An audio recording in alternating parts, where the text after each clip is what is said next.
ಈ ಕಾನೂನಿನ ಚಾನೆಲ್ನ ಜೊತೆಗೆ ಈ ಅಂತರ್ಯಾಮಿ ಎಂಬುವಂತಹ ಆಧ್ಯಾತ್ಮಿಕ ಚಾನೆಲ್ ಕೂಡ ನಿಮಗಾಗಿ ಪ್ರಸ್ತುತಪಡಿಸ್ತಾ ಇದ್ದೇನೆ. ತಾವೆಲ್ಲರೂ ನೋಡಿ ಆಶೀರ್ವದಿಸಿ, ಸಹಕರಿಸಿ, ಇತರರಿಗೂ ಕೂಡ ಶೇರ್ ಮಾಡಿ, ಲೈಕ್ ಮಾಡಿ.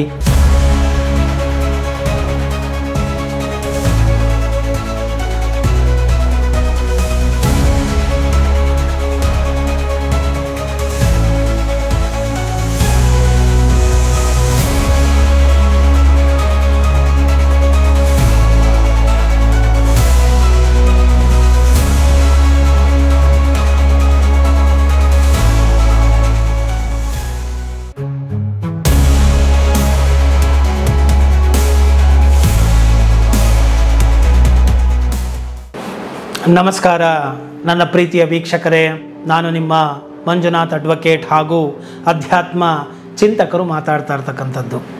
ಇವತ್ತು ಇತ್ತೀಚೆಗೆ ಎಲ್ಲ ಕಡೆಯೂ ನಾನು ಈ ಒಂದು ಬ್ಲ್ಯಾಕ್ ಮ್ಯಾಜಿಕ್, ವಾಮಾಚಾರ ಮತ್ತು ಶ್ರೀವಿದ್ಯಾ ಮತ್ತು ಇನ್ನಿತರವಾದಂತಹ ಕುಂಡಲಿನಿ ಶಕ್ತಿ, ಸಂಮೋಹನ ಕ್ರಿಯೆ, ಘೋಸ್ಟ್, ದೆವ್ವಗಳು, ಪಿಸಾಚಿಗಳು, ಪ್ರೇತಾತ್ಮಗಳು, ಅವುಗಳನ್ನು ವಶೀಕರಿಸಿಕೊಳ್ಳುವುದು, ಈ ರೀತಿಯಾದಂತಹ ಚಮತ್ಕಾರಗಳು, ಸಿದ್ಧಿಗಳು, ಇವುಗಳ ವಿಚಾರಗಳೇ ಎಲ್ಲ ಕಡೆಯೂ ತಾಂಡವಾಡ್ತಾ ಇದೆ. ನಿಜವಾಗಿಯೂ ಪರಮಾತ್ಮನನ್ನು ಪಡೆಯಲಿಕ್ಕೆ ಬೇಕಾದಂತಹ ಸಾತ್ವಿಕವಾದಂತಹ ವಿಧಾನಗಳ ಬಗ್ಗೆ, ತ್ಯಾಗದ ಬಗ್ಗೆ, ವ್ಯಾಕುಲತೆಯ ಬಗ್ಗೆ, ಪರಿಶುದ್ಧವಾದಂತಹ ಪ್ರೀತಿ, ಅನುರಾಗ, ಪರಾಭಕ್ತಿ, ಜ್ಞಾನಾರ್ಜನೆಯ ಬಗ್ಗೆ ಹೇಳುವವರೇ ತುಂಬ ಕಡಿಮೆ ಆಗ್ತಾ ಇದ್ದಾರೆ. ಇಂತಹ ಸಂದರ್ಭಗಳಲ್ಲಿ ಶ್ರೀರಾಮಕೃಷ್ಣ ಪರಮಹಂಸರು ಈ ಒಂದು ಚಮತ್ಕಾರಗಳು, ಸಿದ್ಧಿಗಳು, ಇವುಗಳ ಬಗ್ಗೆ ಏನು ಹೇಳಿದ್ದಾರೆ ಎಂಬುದನ್ನು ನಾನು ಇವತ್ತಿನ ಈ ಒಂದು ವಿಡಿಯೋದಲ್ಲಿ ಹೇಳಬೇಕು ಅಂತ ಬಯಸ್ತಾ ಇದ್ದೇನೆ. ನನ್ನ ಪ್ರೀತಿಯ ವೀಕ್ಷಕರೇ, ಶ್ರೀರಾಮಕೃಷ್ಣ ಪರಮಹಂಸರ ಜೀವನವನ್ನು ನೀವು ಅರ್ಥೈಸಿಕೊಂಡಿದ್ದೇ ಆದಲ್ಲಿ ಅವರ ಒಂದು ತ್ಯಾಗ, ಅನುರಾಗ, ಪ್ರೀತಿ, ಭಕ್ತಿ, ಪರಮಾತ್ಮನಲ್ಲಿ ಇದ್ದಂತಹ ಒಂದು ಆ ಒಂದು ಪರಾಭಕ್ತಿ, ತಾಯಿಯ ಮೇಲೆ, ಕಾಳಿ ದೇವಿಯ ಮೇಲೆ ಇದ್ದಂತಹ ಒಂದು ಪ್ರೇಮ, ಇದೆಲ್ಲವನ್ನು ಅರಿತುಕೊಂಡಿದ್ದೇ ಆದಲ್ಲಿ, ಆ ವ್ಯಾಕುಲತೆಯನ್ನು ನೀವು ಸಂಪಾದಿಸಿಕೊಂಡಿದ್ದೇ ಆದಲ್ಲಿ, ಆ ವಿರಾಗವನ್ನು, ತ್ಯಾಗವನ್ನು ಅರಿತುಕೊಂಡಿದ್ದೇ ಆದಲ್ಲಿ, ಕಾಮಿನಿ ಕಾಂಚನಗಳ ತ್ಯಾಗವನ್ನು ನೀವು ವಿಷಯಾಸಕ್ತವನ್ನು ಮಾಡಿದ್ದೇ ಆದಲ್ಲಿ, ನಿಮಗೆ ಅಷ್ಟಸಿದ್ಧಿಗಳು, ಅಷ್ಟೈಶ್ವರ್ಯಗಳು ನಿಮ್ಮ ಕಾಲ ಬುಡಕ್ಕೆ ಬಂದು ಬೀಳುತ್ತೆ. ಆದರೆ ನಿಜವಾದಂತಹ ವಿರಾಗಿಗೆ ಇದು ಯಾವುದರ ಗೊಡವೆಯೂ ಇರೋದಿಲ್ಲ, ಇದು ಯಾವುದೂ ಬೇಕಾಗುವುದಿಲ್ಲ. ಈ ಸಿದ್ಧಿಗಳು ಎಂಬುವುದು ಮನುಷ್ಯನ ಆಧ್ಯಾತ್ಮಿಕ ಸಾಧನೆಯಲ್ಲಿ ಅಡ್ಡಿ ಆತಂಕಗಳನ್ನು ತಂದುಕೊಡುತ್ತದೆಯೇ ಹೊರತು, ಇದು ನಮ್ಮಲ್ಲಿರ್ತಕ್ಕಂತಹ ಅಹಮ್ಮಿನ ಜಾಗೃತಿ ಆಗುತ್ತದೆಯೇ ಹೊರತು ಮತ್ತಿನ್ನೇನೂ ಆಗಲಾರದು. ಈ ಸಿದ್ಧಿಗಳನ್ನು ಪಡೆದ ಮೇಲೆ ನಿಮಗೆ ಅಹಂ ಜಾಗೃತ ಆಗಿ ಅದನ್ನು ಪ್ರದರ್ಶಿಸಬೇಕು ಎಂಬುವಂತಹ ಒಂದು ಇಚ್ಛೆ ಬಂದುಬಿಟ್ರೆ ಏನು ಮಾಡೋದು? ಮತ್ತು ಅದನ್ನು ಪ್ರದರ್ಶಿಸ್ತಾ ಮತ್ತಿನ್ನೇನು ಮನಸ್ಸು ಇನ್ನೊಂದು ಕೆಳಗಡೆ ಈ ಒಂದು ಪ್ರಸಿದ್ಧಿಯನ್ನು ಪಡೆದುಕೊಳ್ಳುವಂಥದ್ದು, ಫೇಮಸ್ ಆಗೋದು, ರೆಪ್ಯುಟೇಷನ್ ಆಗೋದು, ಪಾಪ್ಯುಲರ್ ಆಗ್ತಕ್ಕಂಥದ್ದು, ಹೀಗೆ ಯಾವುದೋ ಒಂದು ಮಾಯೆ, ಮೋಹ ಹಲವಾರು ರೀತಿಯಲ್ಲಿ ವಿಧಗಳಲ್ಲಿ ಬಂದು ಬಿಡುತ್ತೆ. ಆದ್ದರಿಂದ ಈ ಒಂದು ಆಧ್ಯಾತ್ಮಿಕ ಜಾಗೃತಿ ಆಗಬೇಕು ಅಂತ ಹೇಳಿದರೆ ಈ ಇಹ ಲೋಕದಲ್ಲಿ ಇರುವಂತಹ ಸಕಲ ಐಶ್ವರ್ಯಗಳು ಕೂಡ ತಿರಸ್ಕರಿಸ್ತಾ ಅದರ ಕಡೆಗೆ ವಿಮುಖನಾಗ್ತಾ ಪರಮಾತ್ಮನೊಬ್ಬನನ್ನೇ ನಾವು ಏಕೀಕೃತ ಭಾವನೆಯಲ್ಲಿ ಇರಿಸಿಕೊಂಡು ಪರಮಾತ್ಮನ ಪಾದಾರವಿಂದಗಳಲ್ಲಿ ನಮ್ಮ ಮನಸ್ಸನ್ನು ಇರಿಸಿದ್ದೇ ಆದಲ್ಲಿ ನಮಗೆ ಆ ಒಂದು ಪರಾಭಕ್ತಿಯು, ಪರಮ ಪ್ರೇಮವು ನಮಗೆ ಸಿಗುತ್ತೆ, ಪರಮ ಜ್ಞಾನವು ನಮಗೆ ಸಿಗುತ್ತೆ. ಆ ಬ್ರಹ್ಮಜ್ಞಾನಿಯು ಇದೆಲ್ಲವನ್ನು ಮೀರಿದವನಾಗಿರ್ತಾನೆ, ಕೊನೆಗೆ ಬ್ರಹ್ಮವನ್ನು ಅರಿತವನು ಬ್ರಹ್ಮವೇ ಆಗಿಬಿಡ್ತಾನೆ ಎಂಬುವಂಥ ಮಾತಿದೆ. ಆ ಬ್ರಹ್ಮನ ಒಂದು ಆಂತರ್ಯದಲ್ಲಿಯೇ ಈ ಎಲ್ಲವೂ ಕೂಡ ಅಡಗಿದೆ. ಹೇಗೆ ಈ ಪರಂಧಾಮದ ಸುತ್ತ ಮುಂದೆಗಡೆ ಬಿಸಾಕಿರ್ತಕ್ಕಂಥ ಗಾಜಿನ ಚೂರುಗಳು ಪಳಪಳ ಪಳಪಳ ಪಳ ಅಂತ ಹೊಳೆಯುತ್ತಂತೆ, ಹಾಗೆಯೇ ಈ ಒಂದು ಚಮತ್ಕಾರಗಳು, ಪವಾಡಗಳು ಇವೆಲ್ಲವೂ ಕೂಡ ಇರುತ್ತೆ ಅಂತ ಹೇಳ್ತಾರೆ ಶ್ರೀರಾಮಕೃಷ್ಣ ಪರಮಹಂಸರು.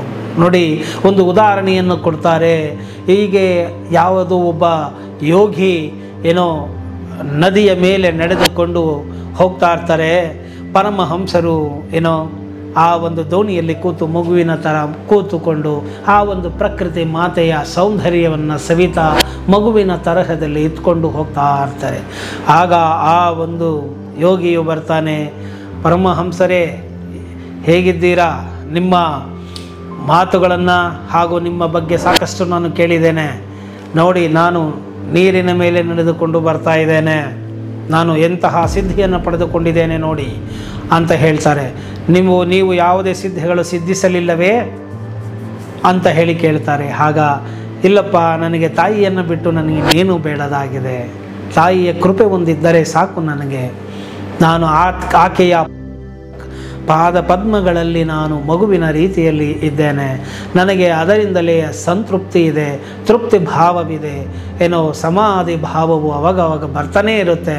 ನಾನು ಆ ಒಂದು ಸಮಾಧಿಗ್ರಸ್ತ ಆನಂದದ ಸಚ್ಚಿದಾನಂದ ಆನಂದದಲ್ಲಿ ನಾನು ಮುಳುಗಿದ್ದೇನೆ. ಸೊ ನನಗೆ ಅದೇ ಸಾಕಾಗಿದೆ, ನನಗೆ ಇದು ಯಾವ ಚಮತ್ಕಾರಗಳು ಸಿದ್ಧಿಗಳು ಬೇಕಾಗಿಲ್ಲ ಅಂತಂದಾಗ, ಛೆ ಇದೆಲ್ಲವೂ ಕೈಲಾಗದವರು ಮಾತನಾಡುವಂತಹ ಮಾತು, ಇದೆಲ್ಲವೂ ಕೂಡ ಬೇಕು. ಇದೆಲ್ಲವನ್ನು ಮಾಡಿದ್ದೇ ಆದಲ್ಲಿ ತಾನೇ ಜನರು ನಿಮ್ಮನ್ನು ಗುರುತಿಸುವುದು, ನೀವೊಬ್ಬರು ಸಿದ್ಧರು, ಯೋಗಿಗಳು, ನಿಮ್ಮಲ್ಲಿ ಅತುಲಿತವಾದಂತಹ ಮತ್ತು ಅಲೌಕಿಕವಾದಂತಹ ದಿವ್ಯ ಶಕ್ತಿಗಳು, ಸಿದ್ಧಿಗಳು ನಿಮ್ಮಲ್ಲಿ ಇದೆ ಅಂತ ಗೊತ್ತಾಗೋದು.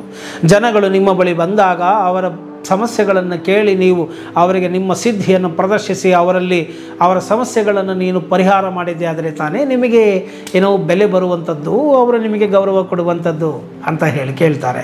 ಆಗ ಪರಮಹಂಸರು ಹೇಳ್ತಾರೆ, ನಾನು ತಾಯಿಯ ಮಗು ಅನ್ನೋದರಲ್ಲೇ ನನಗೆ ಹೆಮ್ಮೆ ಇದೆ. ನನಗೆ ಯಾರು ಕೊಡುವಂತಹ ಗೌರವ ಸನ್ಮಾನಗಳು ನನಗೆ ಬೇಕಾಗಿಲ್ಲ.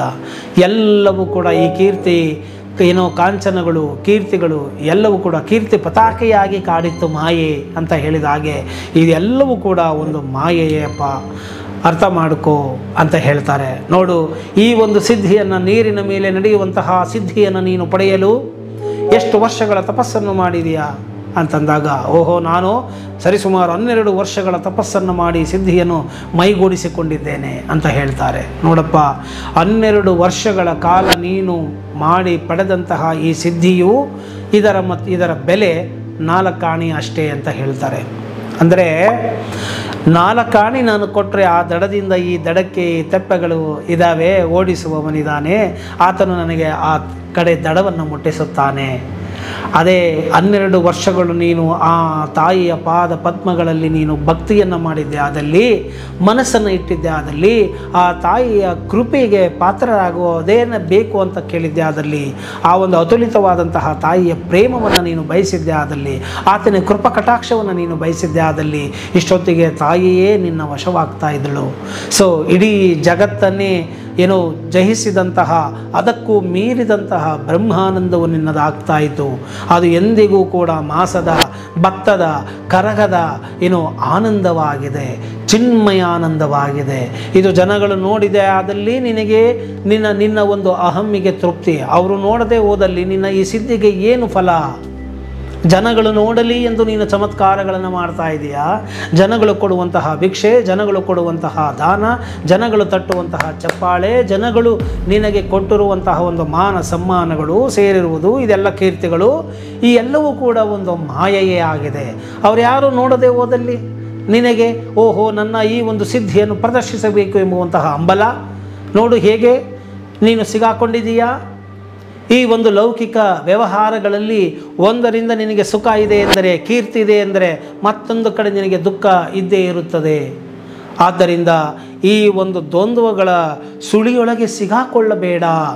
ನೀನು ಇನ್ನು ಮುಂದೆಯಾದರೂ ಈ ಕ್ಷುಲ್ಲಕವಾದಂತಹ, ಕ್ಷುದ್ರವಾದಂತಹ ಈ ಒಂದು ಏನೋ ಸಿದ್ಧಿಗಳ ಕಡೆಗೆ ಗಮನವನ್ನು ಹರಿಸದೆ, ಯಾವುದನ್ನು ಪಡೆದರೆ ನಿನಗೆ ಅದು ಕ್ಷಯವಾಗುತ್ತದೆ ಎಂಬುವ ಭಯವೇ ಇರುವುದಿಲ್ಲವೋ, ಯಾವುದನ್ನು ನೀನು ಪಡೆದ ನಂತರ ನಿನಗೆ ದ್ವಂದ್ವವೇ ಇಲ್ಲವೋ, ಯಾವುದನ್ನು ಪಡೆದ ನಂತರ ನಿನಗೆ ಇತರರ ಮಾನ ಸಮ್ಮಾನಗಳು ಅವಶ್ಯಕತೆಯೇ ಇರುವುದಿಲ್ಲವೋ, ಯಾವುದನ್ನು ಪಡೆದ ಮೇಲೆ ನೀನು ಅದ್ವಿತೀಯನಾಗುತ್ತೀಯೋ ಅಂತಹ ಒಂದು ಜ್ಞಾನದ ಕಡೆಗೆ, ಪರಭಕ್ತಿಯ ಕಡೆಗೆ, ಪರಮ ಪ್ರೇಮದ ಕಡೆಗೆ ನಿನ್ನ ಮನಸ್ಸನ್ನು ತಿರುಗಿಸಿಕೋ. ತಾಯಿಯ ಪಾದ ತಳಗಳಲ್ಲಿ ನಿನ್ನ ಮನಸ್ಸನ್ನು ಇರಿಸು. ನೋಡು, ಇನ್ನು 12 ವರ್ಷಗಳು ಇದೇ ಸಾಧನೆಯನ್ನು ಮಾಡು.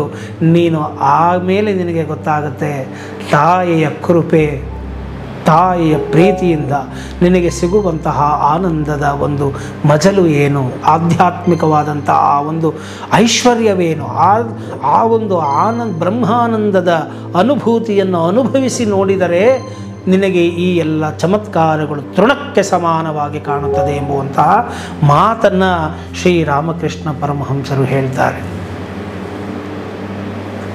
ಒಮ್ಮೆ ಪರಮಹಂಸರು ಧ್ಯಾನಸಕ್ತರಾದಾಗ ಆ ಕಾಳಿ ಮಾತೆ ಸರ್ವಸಿದ್ಧಿಗಳನ್ನು ಕೊಡುವಂತಹ ದಾತೆ ಪರಮಹಂಸರನ್ನ ಕೇಳ್ತಾರೆ, ಮಗು, ನಿನ್ನ ಈ ಸಾಧನೆಯಿಂದ ಅಷ್ಟಸಿದ್ಧಿಗಳು ನಿನ್ನ ಕಾಲಿನ ಬುಡಕ್ಕೆ ಬಂದು ಬಿದ್ದಿದೆ, ಇವುಗಳು ನಿನಗೆ ಬೇಕಾದಲ್ಲಿ ಕೊಡಲು ನಾನು ಸಿದ್ಧನಿದ್ದೇನೆ ಅಂತ. ಆಗ ಪರಮಹಂಸರು ಹೇಳ್ತಾರೆ, ತಾಯೇ, ಆ ಸಿದ್ಧಿಗಳನ್ನು ಪಡೆದು ನಾನೇನು ಮಾಡಲಿ? ಸದಾ ನಿನ್ನಲ್ಲಿ ನನ್ನ ಮನಸ್ಸನ್ನು ಇರಿಸು. ನನ್ನ ಮನಸ್ಸನ್ನು, ನನ್ನ ಬುದ್ಧಿಯನ್ನು, ನನ್ನ ಚಿತ್ತವನ್ನು ನಿನ್ನಲ್ಲಿ ಇರಿಸಿದ್ದೇನೆ, ನಿನ್ನ ಪಾದಗಳಲ್ಲಿ ಇರಿಸಿದ್ದೇನೆ. ನಿನ್ನ ಕೃಪಾ ಕಟಾಕ್ಷ ಒಂದು ಸಾಕು ನನಗೆ. ಇನ್ಯಾವ ಸಿದ್ಧಿಗಳ ಗೊಡವೆ ನನಗೆ ಬೇಡ. ಅದನ್ನು ಪಡೆದು ನಾ ಏನು ಮಾಡಲಿ? ಅದನ್ನು ನಡೆಸಿಕೊಳ್ಳಲು, ಜಗತ್ತನ್ನು ನಡೆಸಲು ನೀನಿರುವೆ ಜಗನ್ಮಾತೆ. ಅದರಿಂದ ನನಗೇನು ಪ್ರಯೋಜನ? ನಿನ್ನ ಪಾದ ಪದ್ಮಗಳಿಂದ ವಿಮುಖನಾಗ್ತೇನೆ, ಬೇರೆ ಇನ್ನೇನೋ ಮಾಡೋಕ್ಕೆ ಹೋಗ್ತೇನೆ. ಆದ್ದರಿಂದ ಅದು ನನಗೆ ಬೇಡ ಅಂತ ಹೇಳಿ ತಿರಸ್ಕರಿಸುತ್ತಾರೆ. ಇಂತಹ ಶ್ರೇಷ್ಠ ಸಂತರು ನಮ್ಮ ಭಾರತ ಭೂಮಿಯಲ್ಲಿ ಜನಿಸಿದ್ದಾರೆ. ಅವರ ಮಾತುಗಳನ್ನು ಕೇಳುವಂತಹ ಅವಕಾಶ ಆ ತಾಯಿ ನಮಗೆ ಮಾಡಿಕೊಟ್ಟಿದ್ದಾಳೆ. ಅದಕ್ಕಾಗಿ ಆಕೆಯ ಪಾದ ಪದ್ಮಗಳಿಗೆ ನಮಸ್ಕರಿಸ್ತಾ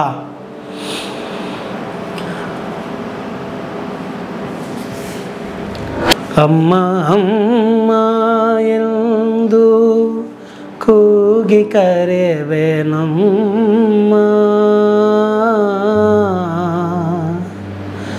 ಅಮ್ಮ ಅಮ್ಮ ಎಂದು ಕೂಗಿ ಕರೆವೆ ನಮ್ಮ ಕರೆದು ನೀಯಲ್ಲ ಕಡೆಗೆ ಓಡಿ ಬಾರಮ್ಮ ಓಡಿ ಬಾರಮ್ಮ. ಅಮ್ಮ, ನಿನ್ನ ಧ್ಯಾನವನ್ನು ಮಾಡ್ತೇನೆ ತಾಯಿ, ನನ್ನ ಕಡೆಗೆ ಓಡಿ ಬಾ ತಾಯಿ, ನನ್ನನ್ನು ಎತ್ತು ಆಡಿಸು ತಾಯಿ. ನಿನ್ನ ಪ್ರೇಮ ಬಾಹುಗಳಲ್ಲಿ ನನ್ನನ್ನು ಸದಾ ಇರಿಸು ತಾಯಿ, ನಿನ್ನ ಪ್ರೇಮದ ಮಡಿಲಲ್ಲಿ ನನ್ನನ್ನು ಆಡಿಸು ತಾಯಿ ಅಂತ ಕೇಳಿ ಆ ಸದಾ ತಾಯಿಯ ಗುಂಗಿನಲ್ಲಿರುವಂತಹ ಪರಮಹಂಸರ ಕೃಪೆಯು ನಿಮಗಾಗಲಿ. ಈ ಕೃಪೆಯು, ಈ ಜ್ಞಾನವು, ಈ ಪ್ರೀತಿಯು ಇತರರಿಗೂ ಕೂಡ ದಯಮಾಡಿ ಹಂಚಿ ಎಲ್ಲರಿಗೂ ಕೂಡ ಶೇರ್ ಮಾಡಿ ಅಂತ ಹೇಳ್ತಾ ಇವತ್ತಿನ ಈ ಒಂದು ವಿಡಿಯೋವನ್ನು ಮುಗಿಸ್ತಾ ಇದ್ದೀನಿ. ಇಷ್ಟ ಆಗಿದ್ದೆ ಆದಲ್ಲಿ ಮರೆಯದ ಹಾಗೆ ಲೈಕ್ ಕೊಡಿ, ಸಬ್ಸ್ಕ್ರೈಬ್ ಮಾಡಿಕೊಳ್ಳಿ, ಇತರರಿಗೂ ಕೂಡ ಶೇರ್ ಮಾಡಿ. ಈ ಒಂದು ಜ್ಞಾನ ಭಂಡಾರವನ್ನು ಪ್ರತಿಯೊಬ್ಬರಿಗೂ ತಲುಪಿಸಿ ಎಲ್ಲರೂ ಅವರವರ ಕೈಲಾದಷ್ಟು ಮಟ್ಟಿಗೆ ಆ ಪರಮಾತ್ಮನ ಕೃಪೆಗೆ ಪಾತ್ರರಾಗಲಿ, ಅವರ ಸಮಸ್ಯೆಗಳು ನೀಗಲಿ, ಅವರಿಗೆ ಒಳ್ಳೆಯದಾಗಲಿ ಅಂತ ಹೇಳ್ತಾ ಸಕಲ ಸಮೃದ್ಧಿ ಇಷ್ಟಾರ್ಥ ಸಿದ್ಧಿರಸ್ತು ಸರ್ವ ಸನ್ಮಂಗಳಾನಿ ಭವಂತು ಅಂತ ಹೇಳ್ತಾ ನಾನು ಇವತ್ತಿನ ಈ ವಿಡಿಯೋವನ್ನು ಮುಗಿಸ್ತಾ ಇದ್ದೀನಿ. ಜೈ ಹಿಂದ್, ಜೈ ಕರ್ನಾಟಕ.